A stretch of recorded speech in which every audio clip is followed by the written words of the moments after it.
The People's Democratic Party on Wednesday flagged off its presidential campaign in grand style in Uyo, the Akwa Ibom state capital, and interestingly, the home state of the chairman of the party's presidential campaign council, Governor Udom Emmanuel. The flag-off kickstarts the season of numerous campaign promises by politicians, all in a bid to secure the mandate of the electorate. However, it may not yet be a bed of roses for the PDP and its candidate Atiku Abubakar, as they are yet to resolve grievances which emanated as far back as during the party's presidential primary. This is because some aggrieved governors, popularly known as G5, led by Governor Nyesom Wike of Rivers State, were glaringly absent at the party's presidential campaign flag-off. The governors are still insisting on their call for the resignation or removal of the party's current national chairman, Senator Yochie Ayu. Will the party's current debacle affect its chances and that of its candidate in the forthcoming election? Only time will tell, and maybe our guests in the studio have answers to some of these questions. Hello and welcome to Daily Politics. On this program, we discuss issues around politics, policy, and governance. I am Hamza Idris. Tonight, we are joined by Frank Shaibu, who is the spokesperson to Atiku Abubakar on public communication.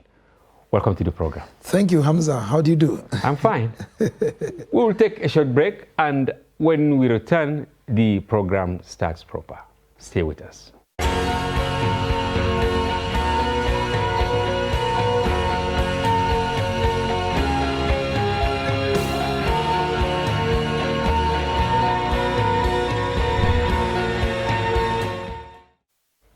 Welcome back. This is Daily Politics. We are discussing PDP's campaign launch and matters arising, and we have in the studio Frank Shaibu. How was it yesterday?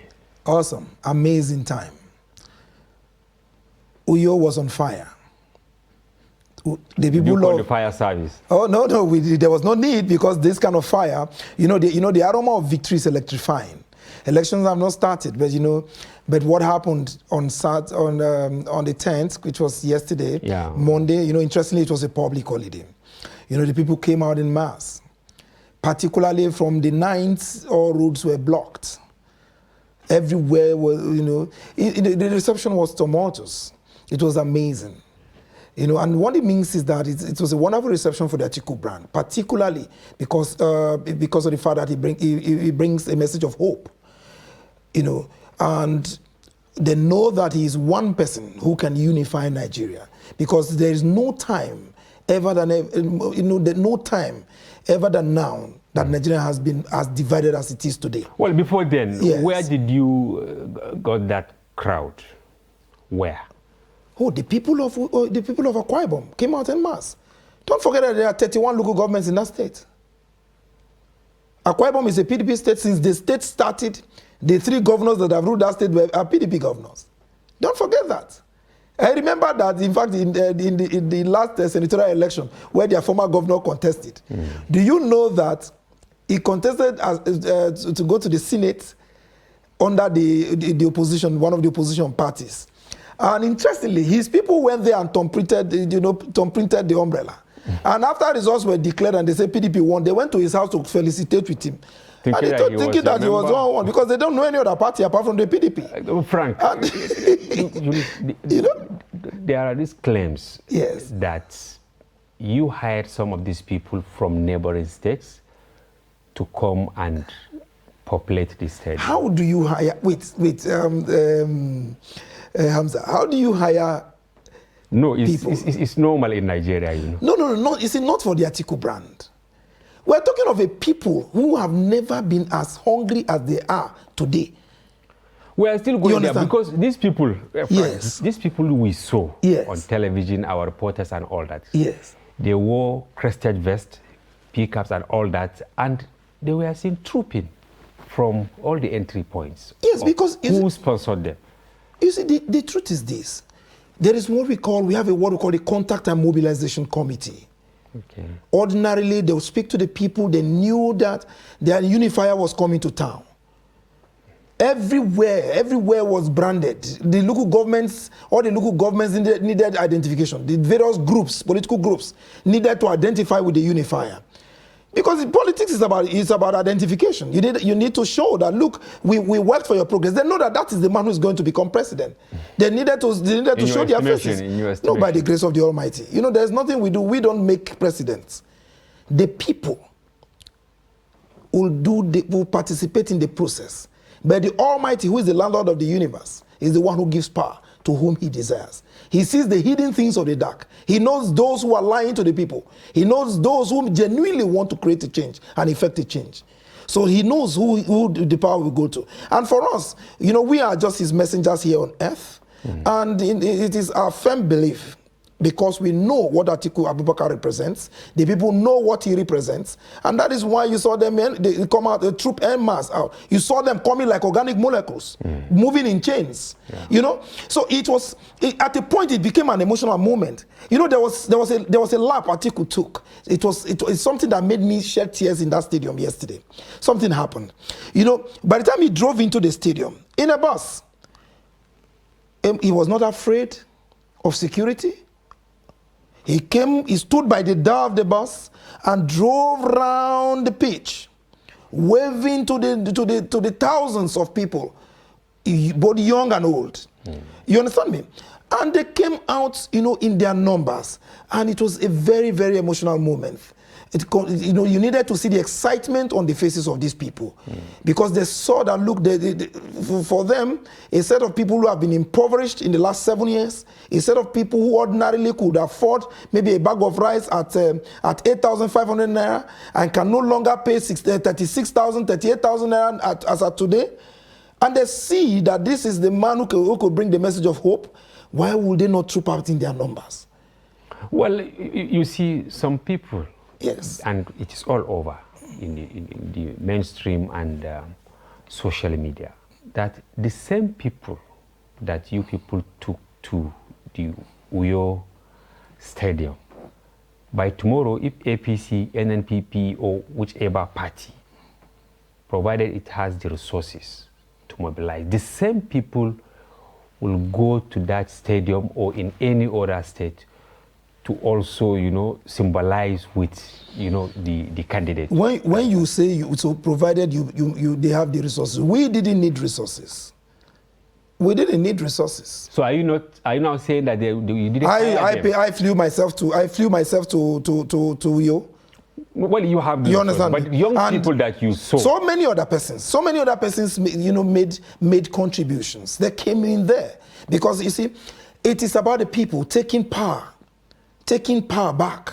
Okay. They need to own this. Okay. They have to own the project. It is when you own a project and take the project as your own, that is when it will breed what we call passion. Okay. And that is what Nigerians are looking for. They're not looking for, they don't want to listen to liars anymore. They don't want to listen to people who are deceitful. They don't want to listen to people who have mechanized stories, you know, storylines to tell them, to deceive them or manipulate them. They don't want to listen to people who have raised money from satanic sources to throw at them. Yeah. No. The issue here is this. Hunger is one. You see, I've said it many times before now, that the major determinant of the 2023 election is hunger and anger. Okay, now we'll get to that. I just asked this question in order to see how you will react to what happened in Uyo. What happened in Uyo was just mere passion. Good. Now, passion. We will comment on our tidbit of today, which is also an interesting story here in Abuja, where President Muhammadu Buhari at the International Conference Center early today conferred national honors on 447 recipients comprising Nigerians and non-Nigerians who were labeled Friends of Nigeria. Notable Nigerians such as the Senate President Ahmed Lawal, Speaker of the House of Representatives Femi Gbajabiamila, Chief Justice of Nigeria Olukayode Arowola, Mrs. Nkozi Okonjo-Iweala, Ms. Amina Mohammed, among others, made the list. But some people are criticizing the long list of the recipients, saying there are many who do not deserve any recognition. Before we discuss the PDP campaign, what is your take on the event that happened today at the international conference? For me, an Atiku presidency would have honored the soldiers who were killed at the battlefronts, defending defenseless Nigerians owing to the insurgency. But there are soldiers, commanders. Not commanders. We've lost litany of soldiers, young soldiers, vibrant young men and women in our battlefront. So many of them, you see, with profound respect to you, so many of them have laid down their lives to save you and I, to save our lives and the lives of many of our people littered across this country. Those are the kind of names we expected to find on the list of honors, the honors list that were released today. Unfortunately, when you look at the act, Frank, yes, the act, which was, certainly not in the 60s, right? Yes. It says people who do extraordinary things for Nigeria. Yes. Are you now saying that these 447 people do not deserve it? Certainly not all of them. A majority of the people on that list were populated by members of the ruling party. Drawn from the members of the ruling party who are in the Senate. Oh, let me take the members of the Senate, for instance. Amina Mohammed, Ngozi Okonjo-Iweala. Beautiful, Ngozi Okonjo-Iweala. No, I said some of them. I didn't say all of them. Some of them. Well deserved. Okay. You understand me? But a majority of them, those who did not deserve that award today, who made the honors list today, have numerical preponderance over those who deserve to be there. And that is our pain.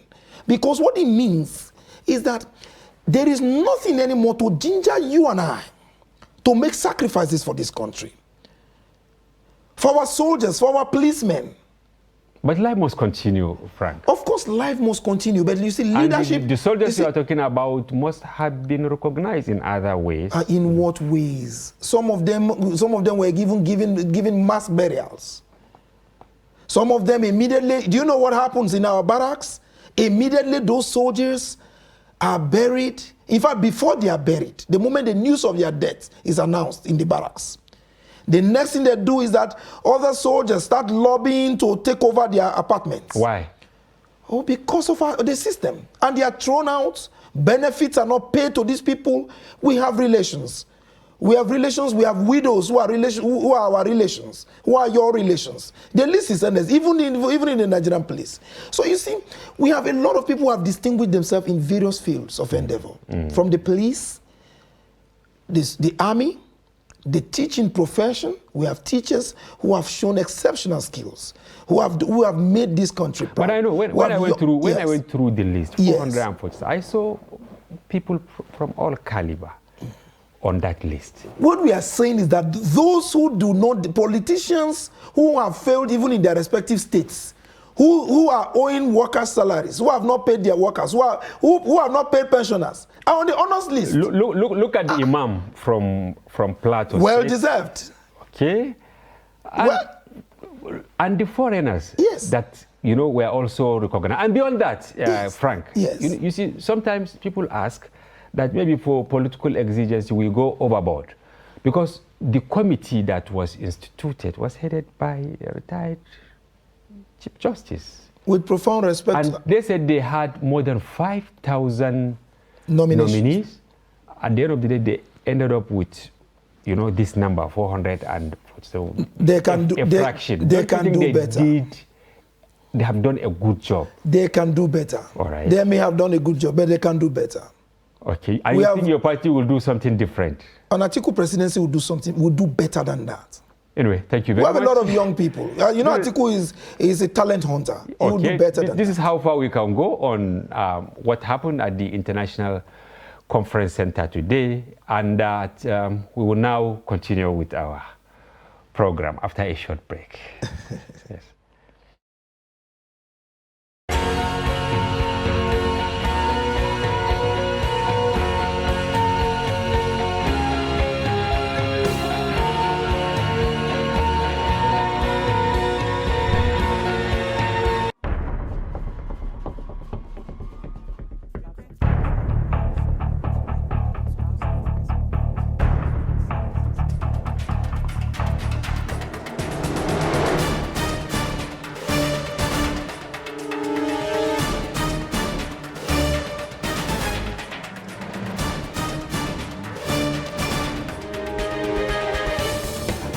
That's great. That's good to see.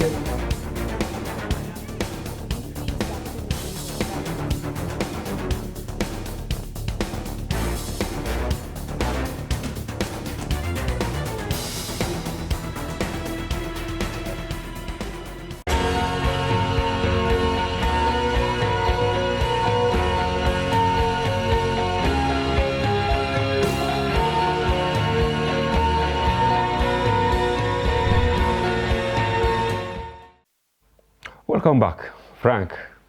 Yes, we were discussing the launching of your presidential campaign, the People's Democratic Party. But you people have refused to admit that there is still fire in the mountain. Because, of course, you held the event in Uyo, but those 5 people, the G5, the governors, they were not there. Were you not rattled? Were you not disturbed? No, because you expected them most likely. Oh, of course. You see, it's just like when a plane is in the hangar and it gets to the tarmac while people are waiting to board. You know, when people come with their boarding passes, if you don't have a boarding pass, obviously you can't get on the plane. You know, so interestingly, you know that our flight is going to touch down we would have layovers and stopovers in about 35 states of the Federation, including the FCT, which will make it 36.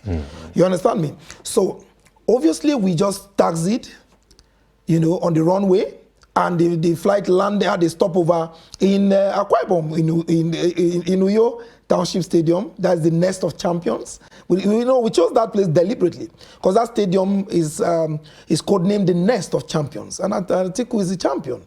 So the plane decided to take off from there. So for us, you know, like we have said, the 5 governors, like you mentioned, are still led by Wike. They are still under the umbrella. They are our governors. They don't belong to another party. I'm not sure you've heard they are in another party. How sure are you with what is happening? Please, with profound respect, these are very bold gentlemen, and we know very for sure that it's just like a man leaving his bedroom to sit in his sitting room. You see, the plane just took off. The moment we make a stopover, obviously we will still find our people boarding the plane at various points. So we are not perturbed at all. At all. We are roaring. You understand? You are talking about 5 solid governors in their own right. You know, you have Wike there, you have Autumn there, you have Makinde, yes, you know, and others with large followership. And the party has large following in their states. This is a serious event that you held, and they didn't go. And now you are telling me that you are just taxiing or something like that. It is not possible. Is it possible for an aircraft to carry all the passengers who want to buy ticket to travel? Assuming you go to the airport, you want to fly. Like today, I wanted to fly at 9 a.m. from Uyo to Abuja. And by the time I got to the airport, there was no seat on that aircraft. I had to wait to fly at 3 p.m. So we fly at various times. So it is, you see, but I was at the airport. Now they are within their party. They are still in our party. At the time they joined the plane, it is not a matter of, it's not anything that's of any bother to us. If I get you right, yes, it appears that you are admitting they are not in the camp of your candidate. They are in the PDP. I don't understand what you mean by the camp. There is no camp within the party. They are in PDP, we agree, but not in the camp of Atiku. No. We don't. Atiku Abubakar does not have a camp in the PDP. He is the presidential candidate of the PDP. There are no 2 presidential candidates. So it is when you have 2 presidential candidates, that is when you have to talk about camps. We have only one camp, and that is the PDP, the big umbrella. So they have not left the PDP. It's just like they are in the PDP. So the issue is, we have one camp, and that is the PDP. Atiku doesn't have a camp. But they have absorbed themselves from the campaign council. I just told you. An aircraft cannot carry everybody at the same time. People go, you go to the airport, you see passengers there, you still hang around if the plane cannot take everybody at the same time. But for every stopover, that's why I told you, we're going to stop in all the 36 states of the Federation, including the FCT. You understand? And the plane will still keep admitting more passengers as long as they have their boarding passes. So we don't have a problem. And because they are party members, they are leaders of our party in their own right, they have automatic boarding passes, so they are going to board the plane. These same people boycotted the inauguration of the campaign council, and some of you said that all will be well in the coming days. Now, here we are. When you see, when you're talking about boycotts, boycott is the use of boycott. I think is the wrongful use of adjective, because I'm not sure any of those governors issued a statement that I want to boycott the inauguration of the campaign council. They may have had their own commitments at various times. That's not an issue. It may not even be a coincidence. It may be deliberate. That is a matter of conjecture. But the truth of the matter is this: the plane is roaring. We have taxed. We are the most organized political party ready for this presidential election. We were the first to pick we were the first to conduct our primaries. We were the first to pick a vice presidential candidate. We were the first to release our working document, our manifesto. We were the first to launch our campaign. And we are not. Are you with me? We were the first to inaugurate our campaign council. So in terms of preparedness, Frank, you see, we're not contesting that. But you see, what we are saying is, you people are not really addressing the major issues being raised by these aggrieved governors, like the issue of IU.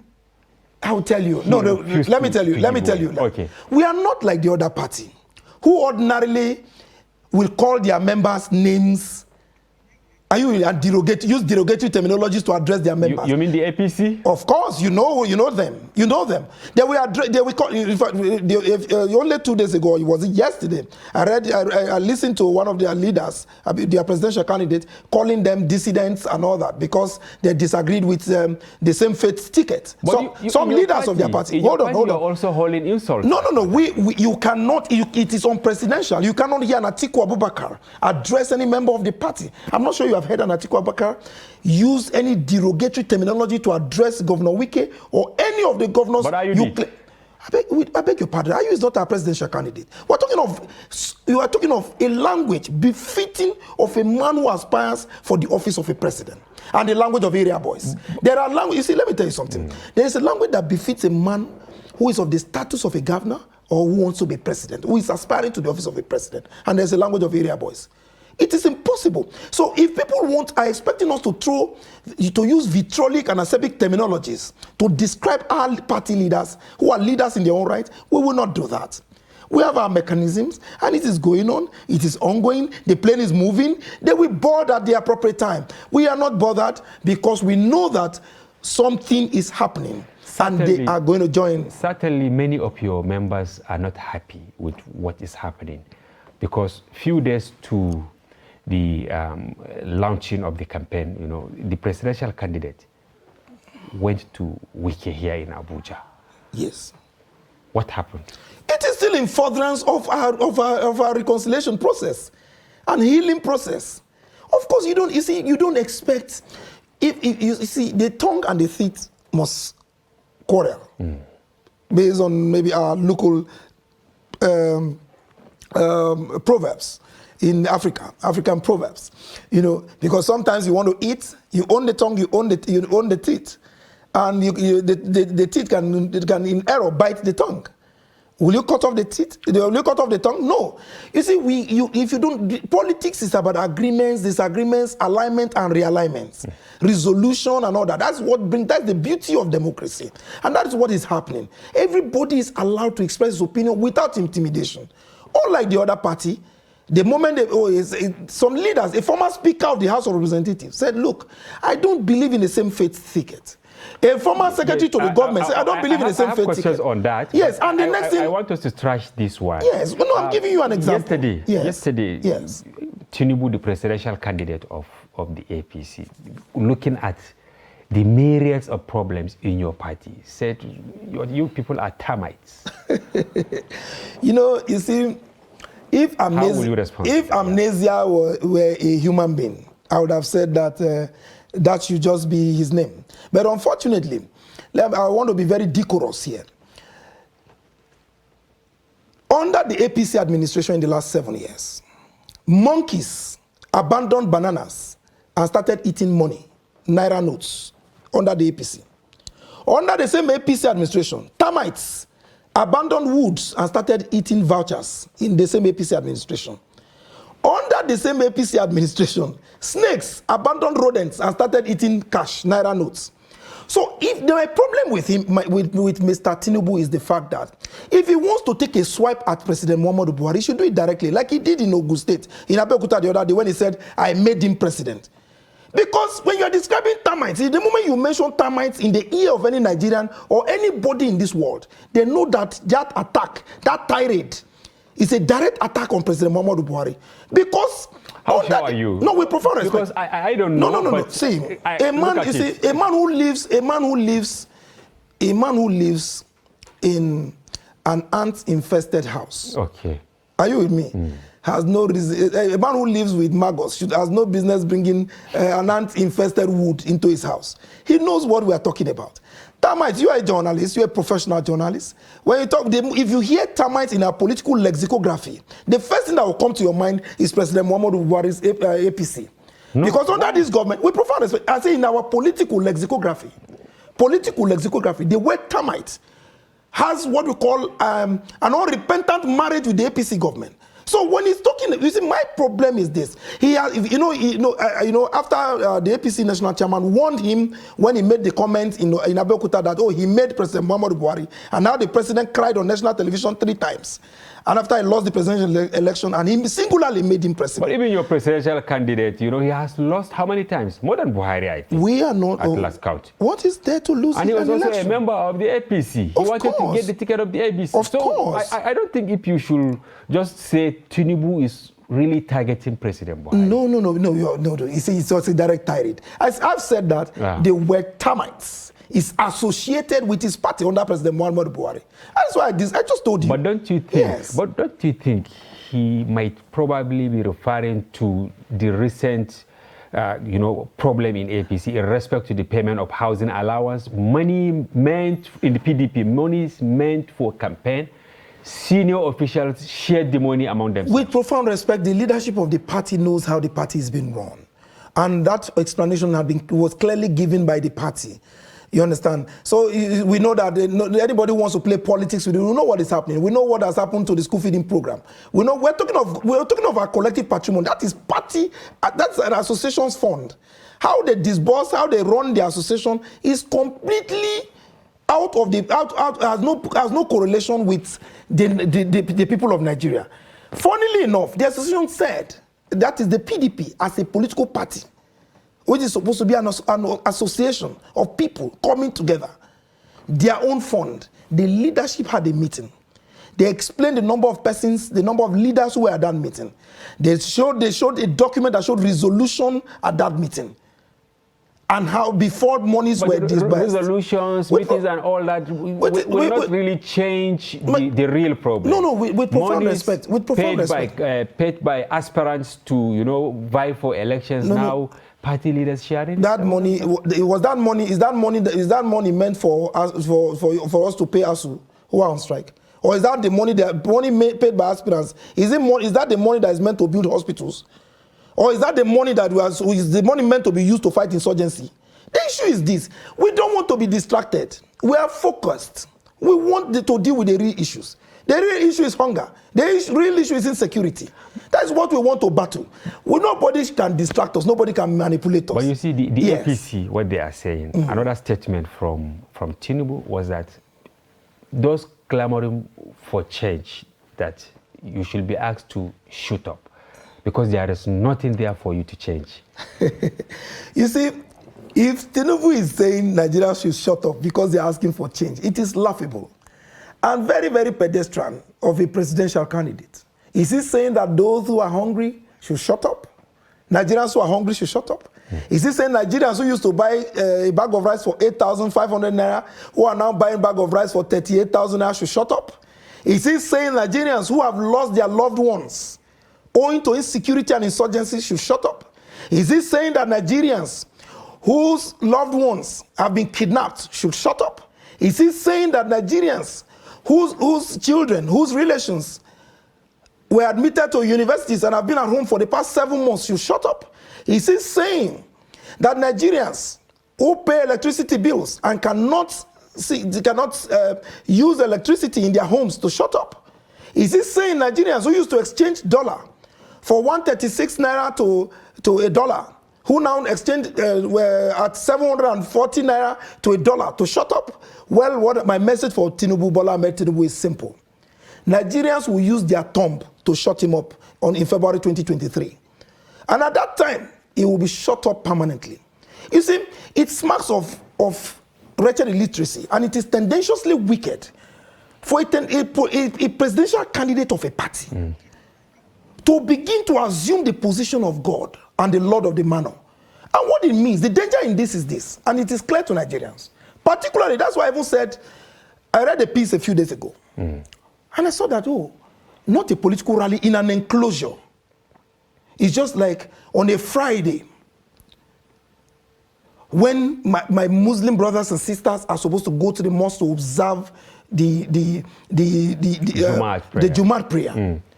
For anybody who has to create something that will be an affront on the sensibilities of my Muslim brothers and sisters, to create what he calls a march on a Friday by 12:30 and block all the roads and say they are marching. You see, if you hold a rally in an enclosure, it's a different thing. Now, for a party that has picked a one faith ticket, Muslim ticket, to now do what we call a 5 million man march at 8 a.m. on a Sunday in Lagos, Nigeria, it goes to show that this same set of people have no respect and no regard for people of the other faith. You see what they are saying. There is this question. Let me ask you this question. You see, there is you have, is it 11 governors or thereabout? Yes. Now, APC, they have more than 20. Your candidate is talking about unifying Nigeria. Yes. But he could not unify 5 governors to bring them on board. Is it not an indictment? Let me tell you something. Unifying Nigeria, what it simply means is to use our dynamic diversity as a unifying factor to put our people together. Where a president of Nigeria shouldn't be elected based on tribe. Because hunger does not understand tribe. A man who is hungry in Zamfara is the same as the man who is hungry in Port Harcourt, in Wike's Port Harcourt. The same as Makinde's Oyo. The same as Otom's Benue. Hunger does not understand language. Let me tell you something. Hold on. I'm talking about the problem. Hold on. Just hold on. I'll get at. Hold on. I'm talking about the problem. Hold on. I'll get to you. You see, what an intra-party crisis, what is perceived as an intra-party crisis, is an intra-party crisis. We're talking of the big picture. We have a mechanism in resolving that, and it is ongoing. Unifying Nigerians, what do you mean by unifying Nigerians? There are 2 different things. They are diametrically opposed. And it smacks of wretched illiteracy for anybody to begin to think along those lines. Oh, he cannot even unify members of his party. Hold on, sir, hold on. Leaders of his party. But that is the problem. No, it is not. It is not a problem, Hamza. I told you before. I've gone past that. Okay. We've gone past that because I've told you. I've used the aircraft analysis to tell you that look. But what is the opportunity cost of not bringing back these governors to PDP? Who told you these governors are not going to board the plane? Who told you? It's clear. It is. Who told you? Let me ask you a question. Hold on. Let me ask you a question. When they met in Enugu, did anybody issue a press statement to tell you that, we're not going to PDP? Let me ask you a question.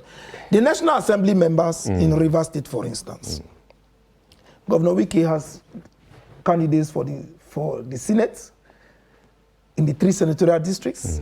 He has candidates in the House of Reps, PDP candidates. So, our level of voter education in this country, based on the level of the bastardization of our educational system, has not reached that point where you are going to tell the voter in the riverine area. Are you with me, sir? In the Ijaw riverine area in Rivers State, for instance, to say, oh, in the Senate, National Assembly election is holding on the same day with presidential election. Please thumbprint PDP for Senate. Then after that one, go and thumbprint KPP or KYS in presidential. There is no, you see, it has happened. Hold on, sir. It has happened. Hold on. We know, I am a political reporter, so I know where governors, because of the enormous powers they exude, they ask the people to vote for a different presidential candidate. The governor for governorship, no, for governorship. Hold on. You see them voting for governorship election. You see all these things. You see, we are not. And he's the leader of the party in this state. With profound respect, he's not the only voter there. Interestingly, but he controls the machinery. Beautiful, but interestingly, you see, Beavers has made life easy. And interestingly, we are still working with the party leadership, particularly with our governors. Mechanism is ongoing. We're still talking. You just confirmed that, oh, His Excellency Atiku Abubakar had a meeting with him a few days before the campaign flag off and all that. It's like there was no result. I don't understand what you mean by no result. It does not need, Atiku Abubakar, former Vice President Atiku Abubakar, does not need to at his level, he's not a rabble rouser. You understand me? He's not a rabble rouser and he's not a noisemaker. You don't expect him to go on TV and begin to rant like the members of the other political party. We don't do that. He is presidential. And our governors too are presidential in their own way. Of course, if you notice, the atmosphere is not as it used to be. Before now, you could see banters from left, right, and center. Some of these things have simmered down. A lot is ongoing. Watch and see. The truth of the matter is that we will have a full flight. And this full flight, after touching in all the 36 states of the Federation, will land finally in Aso Rock Presidential Villa on May 29, 2023. But there is this problem. There is this problem. I want to talk to you about it. We heard that when Atiku visited Wiki in Abuja, he promised to hand over to him after he finished his tenure. How true is this? Atiku is not like the leader of or the candidate of the other political party. Atiku does not make presidents. He does not make presidents. So that's my answer. Atiku doesn't make presidents. If he is a maker of a president, like the candidate of the other party, he would have made himself president a long time ago. But you didn't debunk the claim. No, there are some things. Let me tell you something. There are some things you respond to, and it will mean as if you are even doubting yourself. Do you understand me? You heard. The person in question he supposedly spoke to did not say, this is what he told me. You heard. You see, at our level, I don't believe in yellow journalism. And at our level, I've been doing this. We have been in the media industry for over 25 years. And at my level, I cannot begin to delve into to respond to yellow journalism. There was similar claim. There was similar claim when he went to the Southeast, and this was in the open. Yes. That their road to presidency is his presidency. Of course. Why would an Atiku not say that? That is the people of the Southeast, and that has been exemplified by his consistent choice of a Southeasterner as a running mate since he started aspiring as president of Nigeria. To be president of Nigeria. But Okowa is from the South. He's from the South, but he's from, you see, Okowa is a South-Southerner geographically. But by indigenization and by language, he's a Southeasterner. He speaks both the Igbo, he's from the Igbo stock in the South. He's just in Delta by geography. He's an Igbo man. Ifeanyi Chukwu is an Igbo man. He speaks the language merely fluently. So Okowa is just in Delta by geography. By language and by origin, he's an Igbo man. You understand me? So the Southeasterners are spread across different locations. They're spread across different locations. You saw them in Lagos.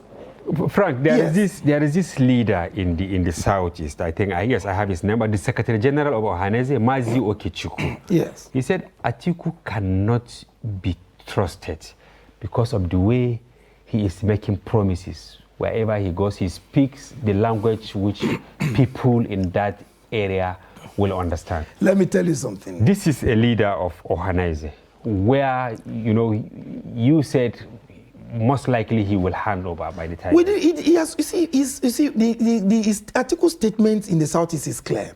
He said, look, I am the easiest route for an Igbo presidency. Why did he say so? The PDP, let me give you a classical example. There are 2 regions in Nigeria that have not tested power at the center lately. Southeast, the Southeast and the Northeast. Yeah. And he's from the North? In the PDP, Atiku incidentally is from the Northeast. In the PDP, the last president the North produced is our late president, Yaradua, of blessed memory. He was elected for a 4-year term, but the Almighty chose to call him home at the time he left. May God bless his soul. Wonderful leader, workaholic. Yeah. He did a lot. He made great impact. And good luck, Ebele Jonathan took over. Yeah. He completed his term and ran another extra term. He completed Yaradua's term and ran another extra term. So if there's any region, the only region that served the last PDP president is from the South-South. Atiku is saying, my region, the Southeast, we have not been. You see, let me tell you something. This is the question. Hold on. Frank, I'm coming. Let me ask. You see, this is the question, especially in the South. Earlier, you made allegation that APC would not make headway because of their Muslim ticket. But here you are, your candidate, now the president from the North, after 8 years. The South is actually expecting that PDP will respect the zone formula and allow them to produce. Which of the zoning? Which of the zoning formulas? The PDP. Created it. No. See, please. With profound respect. You are and not it was the blueprint that the APC. No. You see, the APC does not run the PDP. There are 2 different political parties. Okay. But Nigeria is one. Nigeria is one. And it's about equity. Of course. Fairness. The content of our constitution is clear and unambiguous. And it's written in clear English language. A committee was set up by the PDP leadership. Members of the... We learned that it was influenced. Influenced by who? Influenced by who? None of the candidates who contested the primaries raised questions after the committee report. The issue is this. Let me even tell you something. Anybody, it's just like, editor, let me ask you this question. A president of a country, at this point where we have suffered the kind of things we have suffered in this country, the kind of maladministration we have suffered, the kind of hunger, the kind of death, the kind of bloodletting we have seen. But the president, PDP. Hold on, with due respect, sir. Hold on, sir. A president of the country is like a pilot who leads the nation. When you board the plane, do you ask for the language of the tribe of the pilot before you board the plane? No, not really. Do you? No. Why don't you ask? But you trust him well enough to take you to your destination safely. You don't ask for his tribe. You see, we should get Nigeria is at a point, it's at a crossroads. At a point where we are so divided along ethnic lines, along religious lines, along tribal lines, along different lines. We're a heterogeneous society. And we need that pilot, that unifier, who can come and bring us together. Let me tell you, see the agitations you see. This is what the APC is also talking about. No, forget about religion. You see, forget about all this. You see, these people came in 2015. In fact, this evening before coming to the studio, I stumbled on their manifesto, which they have released at last. And where they lazily dubbed Atiku's project on restructuring. Just hold on. And I laughed when I read through it while I was in the car. What excites you? My excitement is the fact that, you see, you cannot, an idea that is not your own, you can't improve on it. The APC in 2015 used restructuring as one of their major tools in their campaign. As though we're going to restructure Nigeria and all that. When they came, something happened. They constituted a committee headed by Nasiru El-Rufai, the governor of Kaduna State. Brilliant young man. That committee had His Excellency, the governor of Kano State, Ganduje. He has my governor in Kogi, Yaya Bello. That committee has Akeredolu. That committee, interestingly, has the current vice presidential candidate of the APC, Kashim Shettima, and many others, including Sullivan Chime. I saw his name there. He was a member of that committee.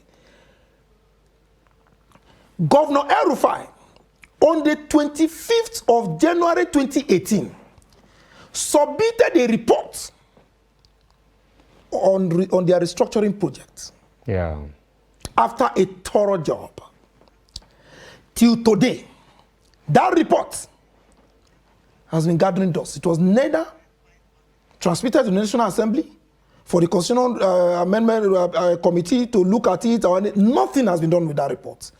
Now, not forgetting too, that I remember that former Governor Shettima, who is now the vice presidential candidate of the APC.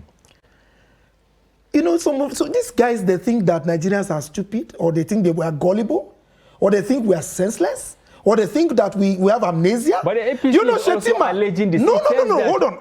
It is the PDP that started this issue of restructuring. No, hold on. It's a conjecture. It is not a conjecture. We mean it. Atiku means it. Atiku wants to restructure Nigeria because they know that. Hold on. But in simple terms, what is restructuring? Restructuring. Everyone will be No. We are saying that Atiku. You see, Atiku has been saying this. It was part of our. At least you read our working document. He's confident with Nigerians in 2019. When you know that restructuring was part of one of the major. What is restructuring? Devolution of powers, taking governance to the people. But this APC, took bill right to the National Assembly on giving powers to local government chairmen, to the judiciary. Governors, both PDP and APC, they threw it away. No. Even though the president has said they refused to implement it. No, restructuring is a wholesome project. It's not a selective project. It's not those kind of games they were playing. They know how, if the president wants that to succeed, he knows what to do. What I'm saying that you are a professional journalist, a senior one for that matter. You are aware of that committee on restructuring set up by the APC. What Atiku wants to do is completely different. How? He's courageous, he's fearless. At his age, he has achieved everything he wants to achieve in life. The only thing he wants to leave now is a legacy for Nigerians. Devolve powers. Take powers back to the people. There is too much concentration of power at the center in Aso Rock here. The power should go down to the people. So that if the states control X, Y, Z, and so many things are removed from the exclusive legislative list, are you with me? And given to the states and local governments, power becomes closer to the people. It's easier for you to now say, look, you don't need to travel from your village to Abuja, where nobody will give you access to Aso Rock Presidential Villa. But you can walk to your local government chair and say, no, you got this money, you are supposed to do this. Why has this not been done? Well, communities can come together to do that. Your has said this, and you are also repeating. We will hold you to account. Of course, we want to be held to account. What we are telling Nigerians is that the APC are a group of liars. They had the opportunity in 2015. They set up a committee. You now appreciate PDP. No, how do you say that? Do you mean you cannot separate light? You cannot separate light from darkness? Are you not aware that the El-Rufai committee submitted a report in 2018, 25th of January? Okay, has it been implemented today? I want to ask you this last question. Yes, go ahead. In Uyo, yes, your candidate said, he looked at the multitude of youths there. He said, if I win, you will all go back to school. Yes. Will turn around your economy. Yes. These are promises, among many others. How sure are you that he is going to do this, and where will he get the resources? Oh my goodness. You see, interestingly, you know that Atiku, what he has done and made up his mind to do is to extend a warm handshake with the private sector.